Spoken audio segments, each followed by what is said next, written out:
عمدہ تھے، ان کے عقائد عمدہ تھے اور وہ بڑے دیندار تھے، بڑے متبع سنت تھے۔ یہ وہابیوں کی تعریف کی ہے دیوبندی عالم رشید احمد گنگوئی نے المہند کے لکھے جانے سے پہلے۔ اور المہند کے لکھے جانے سے پہلے یہ اشرف علی تھانوی صاحب کے حوالہ اور سن لیں اس سلسلے میں، یہ ہیں ان کے ملفوظات حکیم الامت، اشرف علی تھانوی کے ملفوظات چھپے ہیں ادارہ الاسلامیات لاہور سے، کراچی سے۔ اس کی جلد نمبر 7 ہے اور جلد 7 کے صفحہ نمبر 80 پر ملفوظ نمبر 112 ہے۔ بیان کرتے ہیں تھانوی صاحب کہ اس سلسلہ گفتگو میں فرمایا کہ ایک صاحب بصیرت و تجربہ کہا کرتے تھے کہ ان دیوبندیوں وہابیوں کو اپنی قوت معلوم نہیں، کہ ان کو دیوبندیوں وہابیوں کو اپنی قوت معلوم نہیں، یہ اپنے کو ہیچ در ہیچ نکارا سمجھتے ہیں، مخالفین کو ان کی قوت معلوم ہے، یہی وجہ ہے کہ مخالفین ان پر حسد کرتے ہیں، دیوبندیوں وہابیوں کو۔ اور اگلی جو عبارت ہے ملفوظات حکیم الامت کی، اس کی جلد نمبر 2 صفحہ 75 اور ملفوظ نمبر 112 ہے۔ تھانوی صاحب خود بیان کرتے ہیں، یعنی تھانوی صاحب کو لوگوں کو وہابی بنانے کا اتنا شوق تھا، تھانوی صاحب کہتے ہیں کہ اگر میرے پاس 10,000 روپیہ ہو، سب کی تنخواہ کر دوں، پھر دیکھو خود ہی سب وہابی بن جائیں گے۔ تھانوی صاحب کو اتنا شوق تھا لوگوں کو وہابی بنانے کا کہ وہ کہتے ہیں میرے پاس 10,000 روپیہ ہو تو میں 10,000 روپے سے لوگوں کی تنخواہ کر دوں، تنخواہ لگا دوں اور اس سے لوگ وہابی بننا شروع ہو جائیں۔ تو تھانوی صاحب نہ صرف وہابی تھے بلکہ وہابی گر تھے، وہابی بنانے والے تھے۔ اور اب یہ حوالے جو ہے یہ بالکل واضح کرتے ہیں کہ علماء دیوبند المہند کتاب لکھے جانے سے پہلے ابن عبد الوہاب نجدی کی تعریف بھی کرتے تھے، اس کی تائید بھی کرتے تھے اور اس کے عقائد کو عمدہ کہتے تھے، اور کہتے تھے یہ بڑا متبع سنت ہیں یہ لوگ، اور یہ شرک و کفر اور بدعت کا رد کرتے ہیں اور یہ بڑے دیندار لوگ ہیں۔ اور آج بھی علماء دیوبند بڑے بڑے علماء مناظرین کے موجود ہیں، انہوں نے باقاعدہ کتابیں لکھی ہیں ابن عبد الوہاب نجدی کے دفاع میں، اس کے حق میں کتابیں لکھتے ہیں۔ اور جب بات آئی المہند کی، مکہ و مدینہ کے اس وقت کے اہل سنت علماء کے سامنے اپنی صفائی پیش کرنے کی، اپنی خفت مٹانے کی، تو اس کتاب المہند میں خلیل احمد سہارنپوری نے اس کے صفحہ 60 پر ابن عبد الوہاب نجدی کے بارے میں جو رائے قائم کی ہے وہ ذرا سماعت فرمائیں۔ اور وہ وہی بات ہے، عبارت ہے جو امام شامی رحمۃ اللہ علیہ نے، جو کہ فقہ حنفی کی کتاب ہے، اس فتاوی شامی میں ابن عبد الوہاب نجدی کے بارے میں لکھا ہے کہ ابن عبد الوہاب نجدی اور اس کی تحریک یہ خارجیوں کا ایک گروہ ہے، اور یہ اپنے علاوہ باقی مسلمانوں کو مشرک سمجھتے ہیں، اور یہ جو ہے نا مسلمانوں کا خون بانا حلال سمجھتے ہیں۔ وہی فتاوی شامی کی عبارت یہاں خلیل احمد سہارنپوری نے نقل کر دی۔ پہلے کیا لکھا ہے کہ ابن عبد الوہاب نجدی بڑا متبع سنت اور دیندار لوگ ہیں اور اس کے عقائد عمدہ تھے، اور اب جا کے جب المہند کی باری آئی وہاں علماء کے سامنے سچا ثابت ہونے کی، تو وہاں لکھ دیا کہ ابن عبد الوہاب نجدی جو ہے اس کی تحریک یہ تو خارجی لوگ ہے۔ یہ ایک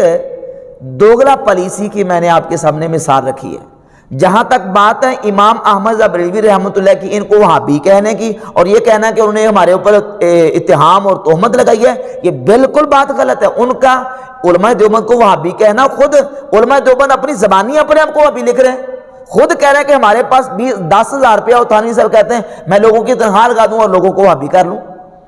اور یہ ایک مثال ہے۔ اچھا، دوسری مثال سمجھیں کہ یہ فتاوی رشیدیہ ہے۔ فتاوی رشیدیہ میں رشید احمد گنگوئی دیوبندی کتب الاقطاب جن کو لکھتے ہیں، ان سے پوچھا گیا، صفحہ 130 اور 31 پر موجود ہے کہ محفل میلاد کے بارے میں، کہ جو میلاد کی محفل مسلمان کرتے ہیں آیا یہ میلاد کی محفل کرنا جائز ہے کہ ناجائز ہے؟ تو گنگوئی صاحب لکھتے ہیں کہ انعقاد مجلس مولود، یعنی میلاد کی محفل، انعقاد مجلس مولود ہر حال ناجائز ہے، ہر حال میں ناجائز ہے، کسی صورت میں جائز نہیں ہے۔ اور پھر صفحہ 131 پر لکھتے ہیں کہ سوال یہ ہوا کہ محفل میلاد جس میں روایات صحیحہ پڑھی جائیں اور لاف و گزاف اور روایت موضوع اور قاذبہ نہ ہوں، شریک ہونا کیسا ہے؟ جس میلاد کی محفل میں جھوٹی روایتیں نہ ہوں اور اس طرح کی جو نا وہ غلط قسم کی روایتیں، موضوع قسم کی روایتیں نہ پڑھی جائیں، صحیح روایتیں پڑھی جائیں۔ میلاد کی محفل ہو تو اس میں شریک ہونا جائز ہے یا ناجائز، کیسا ہے؟ تو گنگوئی صاحب لکھتے ہیں کہ ناجائز ہے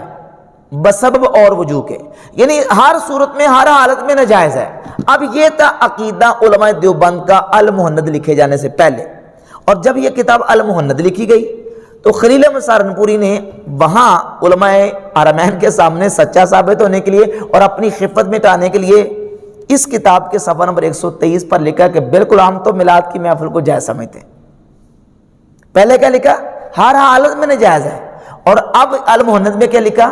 کہ ہم اس کو جائز سمجھتے ہیں۔ اب ایک اور تیسری اس کی مثال سمجھ لیں کہ یہ صرف اپنی خفت مٹانے کے لیے المہند دفع الوقتی کے لیے لکھی گئی ہے۔ وہ تیسری مثال ہے کہ آپ تقویۃ الایمان کتاب اٹھا کر دیکھ لیں، فتاوی رشیدیہ اٹھا کر دیکھ لیں، علماء دیوبند کی کتابوں میں اصحاب قبور سے فیض لینا اور ان کی ارواح سے استمداد یا استعانت یا استغاثہ، اس کو باقاعدہ انہوں نے شرک لکھا ہے۔ لیکن چونکہ اس وقت مکہ مدینہ میں اہل سنت علماء تھے، استغاثے کو، استشفاء کو وہ جائز سمجھتے تھے، اور جو اس کا منکر تھا وہ اس کو وہابی سمجھتے تھے۔ اب ان کے سامنے جب اپنا سنی ہونا ثابت کرنا تھا تو ان کے سامنے بالکل واضح طور پر اس کتاب کے صفحہ 58 پر خلیل احمد سہارنپوری نے لکھا ہے کہ اب رہا مشائخ کی روحانیت سے استفادہ اور ان کے سینوں اور قبروں سے باطنی فیوز پہنچنا سو بے شک صحیح ہے، مگر اس طریق سے جو اس کے اہل اور خواص کو معلوم ہے، نہ اس طرز سے جو عوام میں رائج ہے۔ یعنی کہتے ہیں اصحاب قبور سے روحانی اور باطنی سینہ بسینہ فیض لینے کو بھی ہم جائز سمجھتے ہیں۔ پہلی کتاب میں شرک لکھا، اس کو بدعت لکھا، اور اب علماء حرمین کے سامنے سچا ثابت ہونے کے لیے، دفع الوقتی کے لیے، اپنی خفت مٹانے کے لیے کہہ دیا کہ ٹھیک ہے جی ہم اس کو جائز سمجھتے ہیں۔ تو یہ ہے المہند کی حالت اور یہ اس کی حقیقت ہے، جبکہ بحمد تعالیٰ اللہ کے فضل و کرم سے یہ دوغلا پالیسی آپ اہل سنت بریلویوں میں نہیں دیکھیں گے۔ اللہ کے فضل و کرم سے جو ہمارے امام نے اور اہل سنت کے بڑے علماء نے اس وقت فیصلہ دیا، ہم آج بھی اسی پر کھڑے ہیں، ہم آج بھی اسی پر کھڑے ہیں۔ لیکن جو فیصلہ، جو فتویٰ جس انداز سے دیا گیا، جن مولویوں کے بارے میں فتویٰ دیا گیا، بحمد تعالیٰ ہم اسی پر کھڑے ہیں۔ نہ ہمارے اندر منافقت ہے، نہ دوغلا پالیسی ہے، نہ دوغلا پن ہے، نہ ہمارے اندر چاپلوسی ہے۔ اللہ کے فضل و کرم سے ہمارا چونکہ ایمان عقیدے کا مسئلہ ہے، اور نبی پاک صلی اللہ علیہ وآلہ وسلم کی جو نا وہ شان اقدس کا مسئلہ ہے، حرمت رسول کا مسئلہ ہے، حضور کی ختم نبوت کا مسئلہ ہے، تعظیم مصطفیٰ اداب رسالت کا مسئلہ ہے۔ جو نبی پاک صلی اللہ علیہ وسلم کی ذات اقدس کی توہین یا گستاخی کرے گا، یا حضور کی ختم نبوت، حضور کے آخری نبی ہونے کا منکر ہوگا، وہ چاہے کوئی ہو، بریلوی ہو یا دیوبندی، لیگی ہو یا نیچری، وہ چاہے وہ ندوی ہو یا کوئی اور ہو، اپنا ہو یا بیگانہ ہو، کوئی ہو، ہم اس مسئلے میں اپنے پرائے کا کوئی امتیاز اور فرق اللہ کے فضل و کرم سے نہیں کرتے۔ تو جس طرح ہمارے اکابرین کھڑے تھے، آج اتنے سال گزرنے کے بعد بھی ہم بحمد تعالیٰ اسی پر کھڑے ہیں۔ ہم یہ نہیں کہ پہلے کچھ اور کہتے ہیں بعد میں کچھ اور۔ ایک جگہ پہ امام احمد رضا بریلوی کو یہ لوگ جو ہے وہ پتہ نہیں کس طرح زدوکوب کرتے ہیں، اور دوسری جگہ پہ کہتے ہیں نہیں جی ہم تو بڑا تعظیم کے ساتھ، احترام کے ساتھ نام لیتے ہیں۔ آج بھی ان کے مناظرین کا حال دیکھ لیں۔